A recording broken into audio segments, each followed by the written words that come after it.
Lifestyle পেচনৰ আন এটি ভিডিঅ'লৈ আপোনালোকে সকলোকে স্বাগতম জনালোঁ। ৰাতিপুৱাই মিট লাগিছে কালাৰ কৰাত। কপি এখন এনেই বুক এখন উলিয়াই দিছোঁ পুৰণা।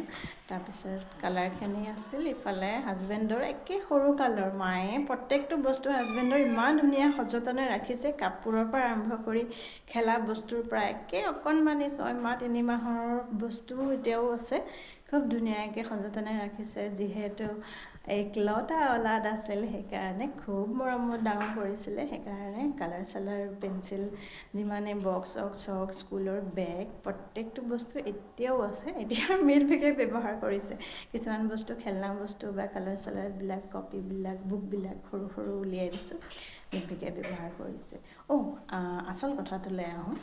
মেইন হ'ল আজি শিৱৰাত্ৰি আজি প্ৰথম দিনা হয়। সেইকাৰণে আজিৰ ব্লগটো আপোনালোকে চাই থাকিব। শিৱৰাত্ৰি আমাৰ ঘৰৰ কাষতে আমাৰ ফেমিলিৰ হয়, পতংগীয়া ফেমিলিৰ। তেওঁলোকে খুৰাহঁতৰ ঘৰত প্ৰত্যেক বছৰে উদযাপন কৰে আৰু খুব ধুনীয়াকৈ তেওঁলোকৰ শিৱ মন্দিৰ এটা আছে সৰুকৈ। তাত প্ৰত্যেক বছৰে তেওঁলোকে শিৱ পূজা পাতে। ফেমিলিৰ আৰু কাষৰ মানুহখিনি মাতি পেলাই খুব ধুনীয়াকৈ পূজা অৰ্চনা কৰে। তালৈ আজি সন্ধিয়া সময়ত মিলভিকক লৈ যাম। বতৰ ইমান বেছি ধূলি সেইকাৰণে বেছি সময় নৰখোঁ। পূজা কৰিলে অলপ চাকি বন্তি জ্বলাই আহিম।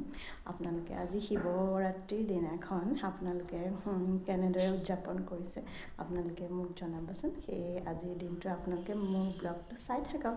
আজি শিৱৰাত্ৰিৰ দিনা আমি কিদৰে মিলভিকৰ লগত পাৰ কৰোঁ। আনহাতে মোৰ চেনেলটো ছাবস্ক্ৰাইব কৰি দিব, লাইক কমেণ্ট আৰু শ্বেয়াৰ কৰি দিব। আৰু নতুন নটিফিকেশ্যনসমূহ পাই থাকিবৰ কাৰণে তলত থকা বেল আইকনটো প্ৰেছ কৰি দিব।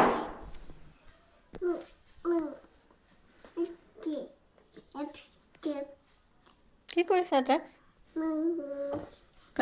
কালাৰ কৰিছা? দুটা হাতেদি কালাৰ কৰিছা?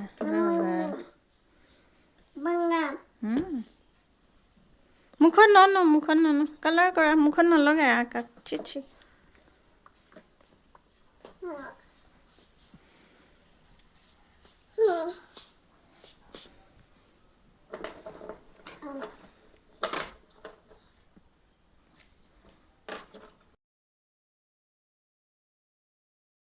মিলভিকে কৰি আছে এয়া কালাৰ। এনেই বুক এখন উলিয়াই দিছোঁ আগৰ পুৰণা, তাতে সি আঁকা বাকা কৰি আছে। কালাৰখিনি দেখি খুব ফূৰ্তি পাইছে আৰু সি ফূৰ্তি পালে মোৰো খুবেই ভাল লাগে। কামৰ মাজতো তাক অলপ ধ্যান দি থাকিব লাগে আৰু তাক কামৰ মাজতো অলপ চাই নাথাকিলে সি খুবেই মন বেয়া কৰে, কাৰণ অনাবৰতে কাম কৰি থাকিলেও খুবেই বেয়া পায়। সেইকাৰণে মাজে অলপ সময় তাৰ লগত খেলি থাকোঁ। আকৌ কামতো লাগিব লাগে। সেইখিনি কৰি মেলি ইফালে লেট হৈ যাব, হাজবেণ্ডো আহি পাব। আজি একদম ৰাতিপুৱাই কৈ গৈছে খিচিৰিয়ে বনাবা। সেইকাৰণে মই ৰাতিপুৱাই আজি খিচিৰিৰ কাৰণে চাউল আৰু দালি তিয়াই থৈ দিছোঁ। কি কৰিছে? নোচোৱে সেইবিলাক নকৰে। চিচি আহা এইফালে আহা। আহি যা। গুচি আহা। মেকুৰী এটা আছে এইফালে। মেকুৰী মাইনা কেঁচুৱা মাইনা হৈছে।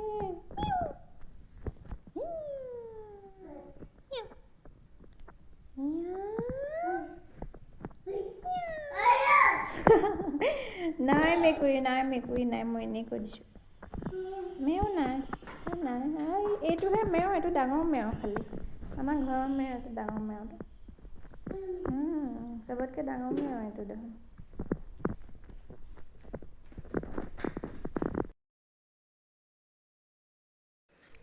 আজি শিৱৰাত্ৰিৰ কাৰণে ঘৰ চৰ অলপ চাফ চাফাই কৰি সাৰি মুচি গোটেইখিনি কৰোঁ মানে 12:30 বাজিবই হ'ল। সোনকালে কৰিম বুলি ভাবোঁতে নাই, পলমেই হৈ গ'ল আজি। ইফালে মিলভিকৰ লগতো মাজে সময় দি থাকিব লাগে, তাৰ লগতো খেলি থাকিব লাগে। সেইকাৰণে লেট হৈ গৈ আছে। সেইকাৰণে মই লৰালৰি কৰি গা পা ধুই আহি ইফালে মিক্স চব্জি বনাম বুলি ভাবিছিলোঁ। তাৰ কাৰণে চব্জিও কাটি আছোঁ, সিও খেলি আছে। বিচনাত উঠিলে ইমান বেছি ভয় লাগে নহয়, পৰি যায় বুলি কেতিয়াবা। সেইকাৰণে বিচনালৈ গ'লে মোৰ তাক চাই থাকিব লাগে মাজে মাজে। কেতিয়াবা 2-3বাৰমান পৰিছেই, মাজতে এয়া পৰি লৈতো এয়া ঠিক হোৱাই নাই। অলপমান শুকাইছে ঠাইখিনি, তথাপিও বৰ ভয় লাগে। সিদিনা একদম কান্দা কাটাৰ অৱস্থা আমাৰ দুয়োৰে, কাৰণ ইমান বেছি ভয় খাইছোঁ নহয়। প্ৰথমবাৰ ইমান বেয়াকৈ সি পৰিছে, ইমান বেছি দুখ পোৱাকৈ। এনেই সৰু সুৰাকৈ পৰি থাকে, কিন্তু সিদিনা খুব বেছিকৈ দুখ পাইছিলে মূৰত, সেইকাৰণে বৰ বেছি ভয় খাই গৈছিলোঁ। এয়া চাওকচোন কি কৰি আছে।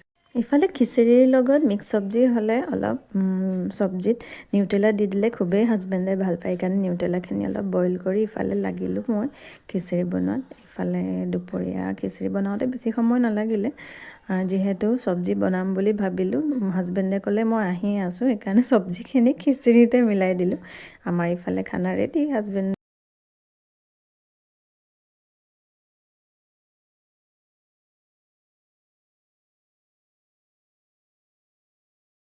ইফালে সন্ধিয়া হ'ল। সন্ধিয়া থাপনাত চাকি বন্তি জ্বলাই আনফালে পূজাঘৰলৈ অলপ চাকি ধূপ তেনেদৰে ৰেডি কৰি থ'লোঁ।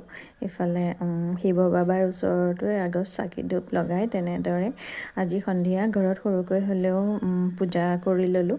মিৰ্বিকেও পূজা কৰি খুবেই ভাল পায়, সেইকাৰণে ঘৰতে সেৱা কৰিলোঁ আমি তিনিওজনে। আৰু ইফালে মিৰ্বিকক কিবা এটা খুৱাই লৈ পেলাই ওলাওঁগৈ মই।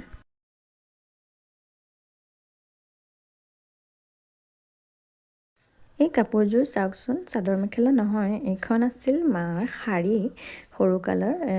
হাজবেণ্ড একেবাৰে অকণমানি থকাৰ শাৰী। যিহেতু মই শাৰী পিন্ধিবলৈ একেবাৰে কমফৰ্টেবল নাপাওঁ, সেইকাৰণে মই কি কৰিলোঁ, তেনেদৰে মাৰ শাৰীবোৰ চাদৰ মেখেলা বনাই বনাই পিন্ধোঁ। যিহেতু চাদৰ মেখেলা পিন্ধিলে মোৰ বহুত কমফৰ্টেবল লাগে আৰু ধুনীয়া ফিট হয়, সেইকাৰণে শাৰীবিলাক মই তেনেদৰে অলপমান কিছুমান ডিজাইন কৰিছোঁ, কিছুমান চিম্পলকৈ তেনেদৰে অলপ হেভি ডিজাইন থকাবিলাক তেনেদৰে চিম্পলকৈ চাদৰ মেখেলা ঘৰতে কৰি লৈছোঁ। সেইকাৰণে ঘৰৰ ওচৰৰ কাৰণে, যিহেতু একেবাৰে ছাইডত আমাৰ ঘৰৰ খুৰীহঁতৰ, সেইকাৰণে মই তেনেদৰে চাদৰ মেখেলাযোৰ পিন্ধি মিৰ্বিকক ওলাই লৈছোঁ। আনহাতে চাওকচোন মোক কেনেকুৱা লাগিছে। ক'ৰবাত গ'লে অলপমান চিম্পলকৈ কিবা এটা কৰি গ'লে নিজৰে ভাল লাগে মনটো, হয় দিয়কচোন, কাৰণ ঘৰততো এনেদৰেই থকা হয়। ইফালে আমি এতিয়া পূজা ঘৰৰ পৰা আহোঁগৈ।